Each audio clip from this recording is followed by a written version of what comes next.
Hello everyone. Well, today we are going to change the original radiator in my 92 Dodge diesel. This one is original, I'm assuming from the factory or shortly thereafter. I don't know if any of those equate to a date code. I don't see any dates on the top of it. It's not leaking, but if you look inside the cap here, it's pretty corroded in there. And this truck has a slight problem when you're pulling, and it's turned up. It's not terrible, but when you're pulling a heavy load and you have to climb a hill, or if you're in rolling hills, it does a good job for a while, but then it kind of gets heat soaked, and that leads me to believe that the radiator just can't keep up with the task. So we're going to put an aftermarket aluminum performance radiator in it. I say that loosely. It is a 3-core aluminum radiator, but I really want to try one of these cheap Amazon radiators because I'm a glutton for punishment, I guess. I've heard good things about them. They have fairly decent reviews on Amazon. It should be an improvement over this original copper brass radiator that's in here. It's not that hard to change, and I guess we will find out if it does. So the first thing I'm going to do is I'm going to get me a pan, and I'm going to capture the coolant. And if you look right down there, you can see this drain fitting right there that I'm pointing at. And it's going to drain onto the cross member and hopefully out that hole and into my bucket that I'm about to put under there. So I'm going to get that done, and then we'll go through the process of removing the radiator. So while the coolant's draining, we're going to go ahead and do the next step, which is going to be to remove the fan shroud. And to get the fan shroud off, you just need to remove these clips that are actually on the fan shroud. And if you reach down here and pull up on the bottom of the fan shroud, that one comes out.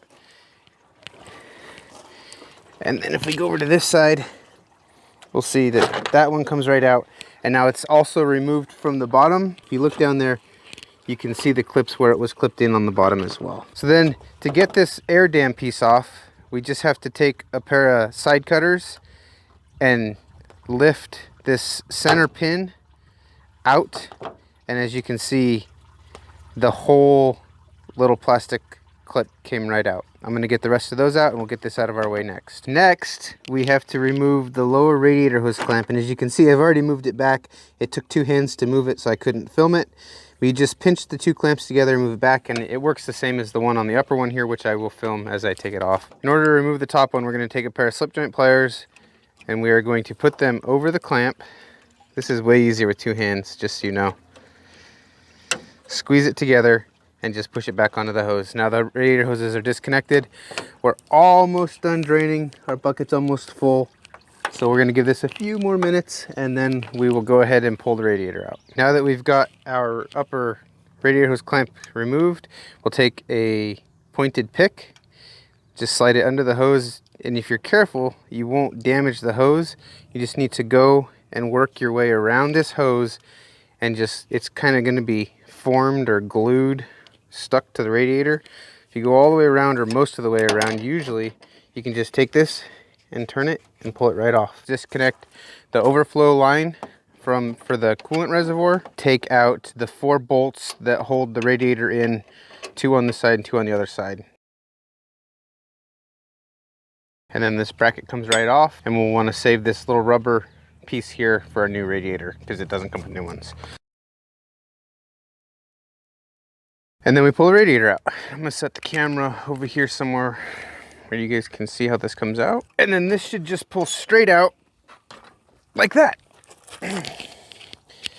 And there will still be coolant in here as well. While you have this out, it's a good time to go ahead and look at the backside of the intercooler and just make sure that it's not all plugged up. This one looks pretty clean. All right, I'm gonna grab the new radiator, and you will wanna make sure that the 2 rubber pins, rubber bushings, are still in here and in good shape.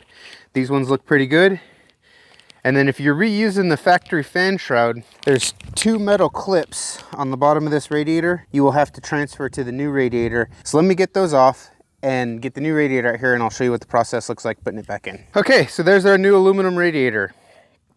And if you're reusing the stock mechanical fan, these clips came off of the old radiator, and you just have to take them and slide them right down in these brackets.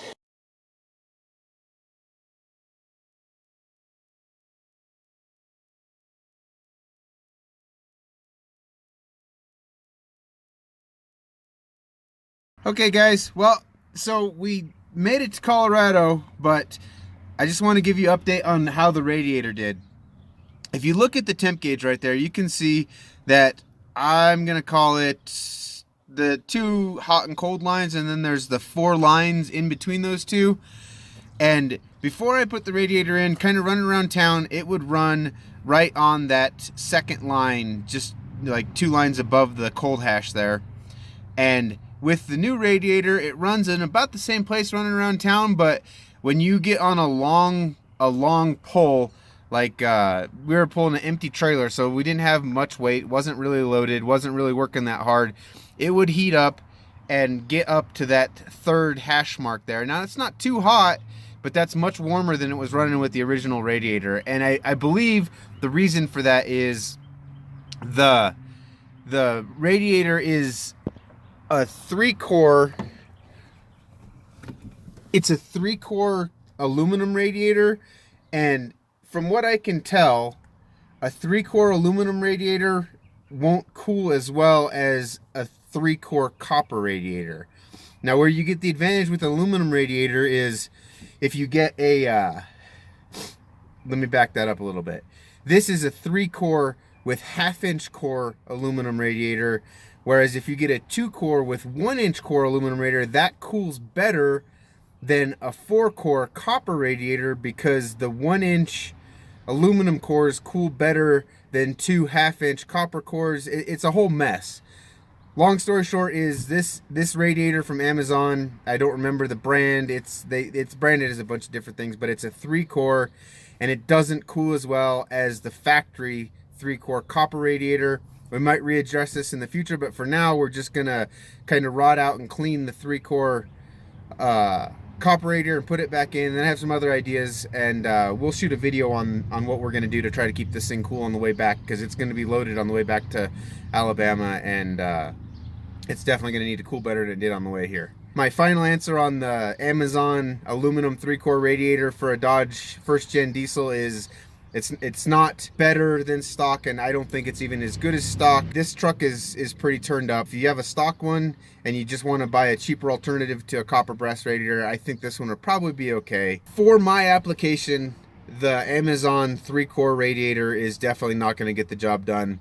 We're going to clean out the copper brass radiator and put it back in, and we're going to try a different method to keep this thing a little cooler on the way back to Alabama. We'll see you guys in a bit. Bye.